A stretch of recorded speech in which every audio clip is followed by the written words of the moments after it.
Coba lu lihat gambar ini. Ada yang aneh nggak? Sekilas emang nggak ada. Tapi coba lu lihat balon katanya. Nah, itu yang pengen gua bahas kali ini. Kenapa kok huruf ZZZ itu identik dengan tidur? Hai semua, gua Dava dan ayo kita langsung masuk saja ke penjelasannya. Jadi simpelnya, kenapa kok huruf ZZZ identik dengan tidur itu tuh?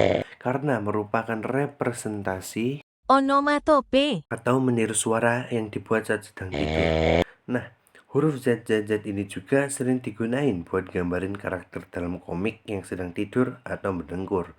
Nah, jadi itulah alasan kenapa kok huruf ZZZ itu identik dengan tidur. Makasih sudah nonton dan goodbye.